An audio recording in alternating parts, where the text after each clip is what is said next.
বাংলাদেশের আর্থিক খাতে অনিয়ম ও দুর্নীতির উদ্বেগজনক বিস্তারের মধ্যে সমাজের অর্থনৈতিক বৈষম্য ব্যাপক বেড়েছে। নিত্য প্রয়োজনীয় দ্রব্যের উপর উপচে পড়া মূল্যের সঙ্গে তাল মেলাতে পারছে না স্বল্প আয়ের মানুষ। এদিকে বাংলাদেশ ব্যাংকের এক প্রতিবেদনে দেখা গেছে, দেশে ব্যাংক বহির্ভূত আর্থিক প্রতিষ্ঠানে যত টাকা জমা আছে তার অর্ধেকেরও বেশি কোটিপতিদের অর্থ। বিস্তারিত রিপোর্টে। বাংলাদেশের ব্যাংক বহির্ভূত আর্থিক প্রতিষ্ঠানে যত টাকা জমা আছে তার অর্ধেকের বেশি কোটিপতিদের অর্থ। গত ডিসেম্বরের শেষে দেশের আর্থিক প্রতিষ্ঠানগুলোয় মোট আমানতের পরিমাণ ছিল ৪৪,৮৩০ কোটি টাকা, যার মধ্যে ৫৫% বেশি বা ২৪,৮৭৬ কোটি টাকা কোটিপতিদের আমানত। এসব আমানতকারী আর্থিক প্রতিষ্ঠানগুলোয় ১ কোটি থেকে শুরু করে ১৫০ কোটি টাকার বেশি আমানত রেখেছেন। আর্থিক প্রতিষ্ঠানে ১০০ কোটি টাকার বেশি আমানত রেখেছেন এমন আমানত হিসাব রয়েছে ৬টি। এই ৬ হিসাবেই রয়েছে প্রায় ১,০০০ কোটি টাকা।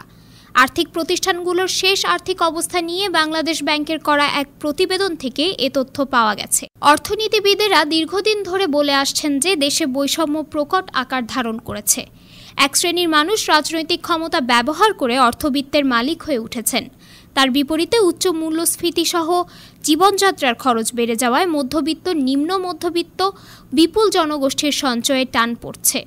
দেশে বৈষম্য এখন যে পর্যায়ে পৌঁছেছে সেটিকে চরম উদ্বেগজনক বলে মনে করছেন অর্থনীতিবিদেরা।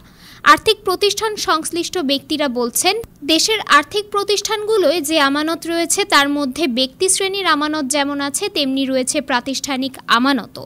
ফলে কোটি টাকার বেশি আমানত যেসব হিসাবে রয়েছে তার সবই ব্যক্তি শ্রেণীর আমানত নয়, প্রাতিষ্ঠানিক আমানতও রয়েছে এর মধ্যে। সরকারি পরিসংখ্যানেও উঠে এসেছে দেশে প্রকট বৈষম্যের তথ্য। বাংলাদেশ পরিসংখ্যান ব্যুরো বা বিবিএস এর তথ্য বলছে, বাংলাদেশের সবচেয়ে বেশি ধনী ১০% মানুষের হাতেই এখন দেশের মোট আয়ের ৪১%। অন্যদিকে সবচেয়ে গরিব 10% মানুষের আয় দেশের মোট আয়ের মাত্র ১.৩১%। এ তথ্য বিবিএস এর খানার আয় ও ব্যয় জরিপ ২০২২-এ উঠে এসেছে। একই প্রতিবেদনে বলা হয়েছে, বৈষম্যের নির্দেশক গিনি সহগ সূচক বেড়ে এখন দাঁড়িয়েছে 0.৪৯৯ পয়েন্টে। কোনো দেশে এ সূচক 0.৫০০ পয়েন্ট পেরোলেই এ দেশকে উচ্চ বৈষম্যের দেশ হিসেবে ধরা হয়। অর্থাৎ উচ্চ বৈষম্যের দেশের খুব কাছাকাছি পৌঁছে গেছে Bangladesh. Desk report, time television, new York.